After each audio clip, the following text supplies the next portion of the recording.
کون؟ خیریت سے ہیں شیخ محترم؟ جی الحمدللہ. جی کون ہے؟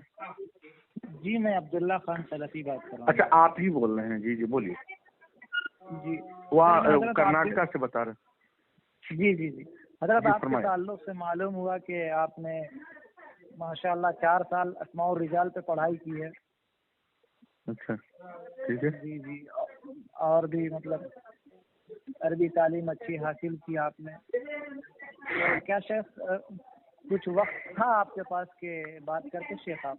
یہ فرمائیے نا, بولیے نا, کوئی دقت نہیں.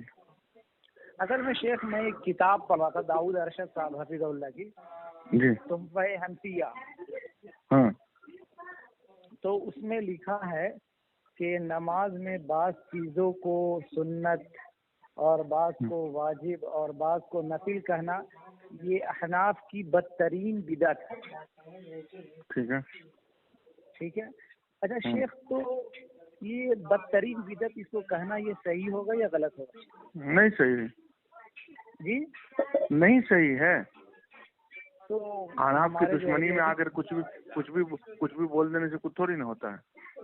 جی جی جی جی جی شیخ, تو یعنی کہ جو ہمارے جو ہے ہاں بولیے نا. ہمارے جو اہل حدیث عالم صاحب نے جو لکھا ہے کہ یہ احناف کی بدترین بدعت ہے, یہ بات غلط ہے. بیکار کی باتیں ہیں. پہلے پوچھنے کی بدعت اگر یہ چیز یہ تقسیم اگر نہ بھی ہوتی, اگر یہ تقسیم نہ بھی ہوتی تو بدعت کی جو تعریف ہے کیا اس پر فٹ آتی ہے؟ ہر چیز کو بدعت نہیں بولا جا سکتا ہے. جی جی بدعت کی تعریف کیا ہے؟ ما احدث بعد وفات رسول اللہ صلی اللہ علیہ وسلم بقصد التعبد. یہ بدعت کی تعریف ہے کہ جو رسول اللہ صلی اللہ علیہ وسلم کی وفات کے بعد عبادت کی نیت سے گڑھ لیا گیا. جی تو ہر چیز کو بدعت بدعت بدعت کہنے کے لیے جرأت بڑی عجیب جرأت ہے. یہ کم پڑھے لکھے لوگوں کی پہچان ہے. جی جی جیسے کہ اگر ہم اس کو بدعت اگر کہیں گے تو شیخ ایک بات اور ہمیں نظر آتی ہے کہ امام بخاری رحمہ اللہ نے جہاں تک میرے خیال سے ایک باب قائم کیا ہے, باب وجوب القراءۃ بالامام. ارے میں تو کہہ رہا یہ ہمارے یہاں شروع سے یہ ایک ہی وہ نہیں ہے, ہزاروں مثالیں کہ نماز میں فرائض ہیں, یہ واجبات ہے, یہ سنن ہے. اس میں کون سی مسئلہ؟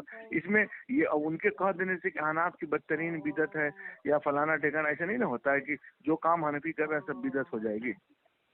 جی جی جی شیخ اچھا ہم یہ جاننا چاہ رہے تھے کہ نماز میں ہاتھ باندھنے کے تعلق سے سینے پر ہاتھ باندھنے کی جو حدیث ہے وہ کہاں تک کون سی صحیح ملے گی شیخ؟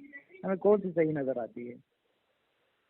کیوں جو محمد اسماعیل اس میں بھی کلام یسیر ہے, حسن درجے تک تو محدثین کہتے ہی ہیں, اور کہ بھائی حسن درجے کی حدیث ہے وہ.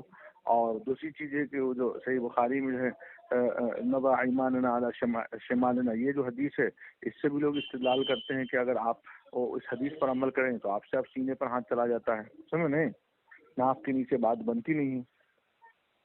نہیں شیخ, میں کہہ رہا ہوں کہ چلا جاتا. اصل میں کس حدیث سے آپ استدلال کریں؟ تھوڑا اس کے الفاظ آپ ہمارے سامنے نقل کریں تو کرم ہوگا. اچھا نہیں, یہ جو محمد یہ جو حدیث ہے صحیح ابن خزیمہ کی, وہ خود اکثریت نے اس کو حسن درجے تک پہنچایا ہے اس کو, کہ یہ حدیث جو ہے حسن درجے تک پہنچتی ہے. نہیں مجموع الزوائد کے اندر میں علامہ حیثمی رحمہ اللہ نے ضعف الجمہور کہا ہے.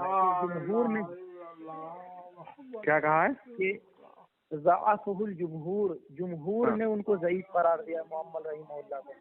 ہاں ٹھیک ہے جی. اور دوسری بات یہ کہ ان کے اوپر کثیر الخطا یہ جرا تقریباً سارے محدثین نے کر رکھی ہے. صدوق تو کہا ہے ابن حجر عسقلانی وغیرہ نے, دیگر محدثین نے, لیکن یہ جرا کر رکھی کہ سیء الحفظ. ان کی مطابعت ان کا کوئی مطابعت نہیں ہے کیا؟ شواہد اور مطابعت کوئی چیز ہے کہ نہیں؟ کہاں ہے شیخ, کہاں ہے وہ تو بتائیں. آپ نے شیخ البانی کی صفت صلاۃ النبی پڑھی ہے عربی والی جو 3 جلدوں میں ہے؟ نہیں میں نے نہیں پڑھی شیخ, اگر آپ بتائیں گے تو بڑی مہربانی ہوگی. ٹھیک ہے وہ تو ٹھیک ہے, آپ بتائیں نا مطابعت کہاں ہے. اب ہم آپ کو جو ہے نا اطمینان سے تھوڑا سا ہم گھر میں تالا والا لگا کر کے ہم آپ کو آرام سے سجدے میں فون کرتے ہیں, ٹھیک ہے نا؟ جی بہتر ہے شیخ, بہتر ہے. ٹھیک السلام علیکم.